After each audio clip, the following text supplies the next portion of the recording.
Hello, Aries, Sun, Moon, Rising, and Venus signs. Kamusta kayo? Sana po nasa mabuti kayong kalagayan. Welcome back po sa Star Tarot. Kung bago kayo dito, welcome din kayo. Thank you sa inyong support. I truly appreciate it. God bless you all. Aries, maraming salamat po sa inyong mga donasyon sa ating channel. Maraming salamat po sa pag-send ninyo ng super thanks, no? I truly appreciate them po. God bless you all. Paunang mensahe ni Aries for the month of June is get laser focused, no? Get laser focused. Yan ang hinihingi ng inyong sitwasyon, na maging 100% focused kayo sa kung ano man itong gusto ninyong pagtrabahuan sa ngayon, kung ano man itong gusto ninyong ma-accomplish, kung ano man yung plano ninyo, so that you can make sure, you know, na wala kayong pagkukulang sa kung ano man ang gagawin ninyo. So in the end, wala kayong pagsisisihan, diba? Kasi you put your hard work into it, you put your focus and attention to it, no? Your next message is black tourmaline, protect your energy. Ayan.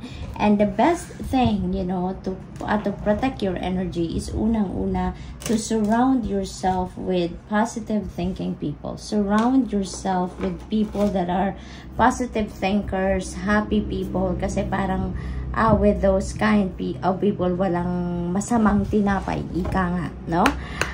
The next message here is the energy of the agate, get back into balance, okay? So siguro with these two energies together, parang siguro may mga imbalances kayo sa ngayon na nararanasan. Ang iba sa inyo siguro may mga distractions, no? You're a little bit distracted siguro at this time, kaya iniimbitahan kayo na ibalik ninyo ang balanse sa sarili ninyo so that you can focus, no, on whatever it is that needs your attention, no, your 100% attention. So ang iba sa inyo, kailangan siguro ngayon na magmuni-muni, kailangan na mag-reflect so that you'll figure out kung ano yung mga priorities ninyo sa buhay, ano? Ano yung mga dapat na ninyong pagtuunan ng pansin sa ngayon, anong mga mahalagang bagay na nangangailangan ng iyong atensyon. Okay?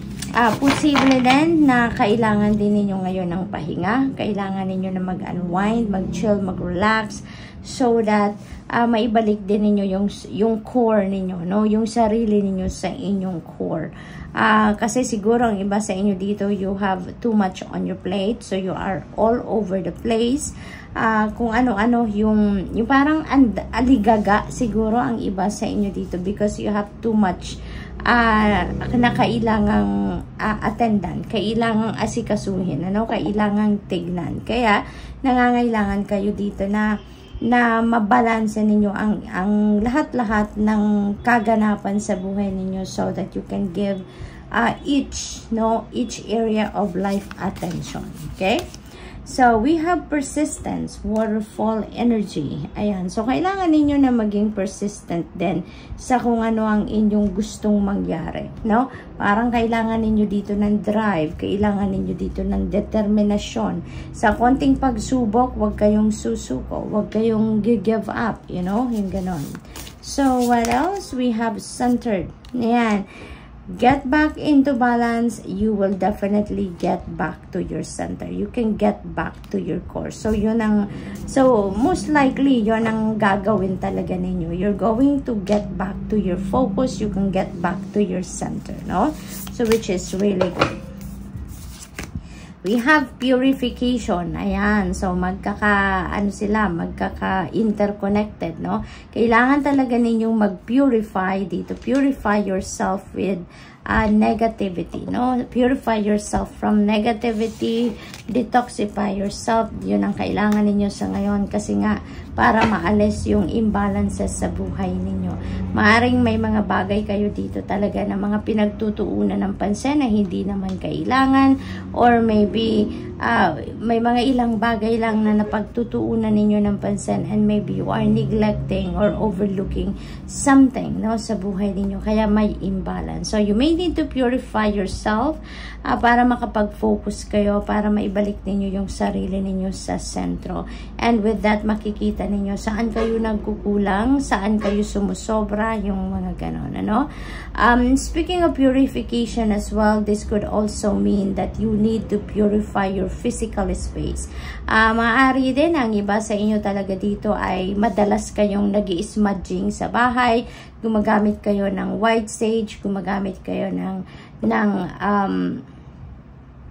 iba't ibang klaseng herbs to purify yourself, your physical body, and purify your living space, no? So, maaaring sa ngayon, yun ang kailangan ninyong gawin. Okay?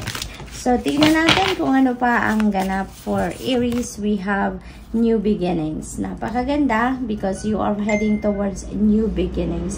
You are heading towards something new sa buhay ninyo. Kaya siguro, iniimbitahan kayo dito na mag-focus kayo so that you can navigate these new beginnings, no, beautifully, no?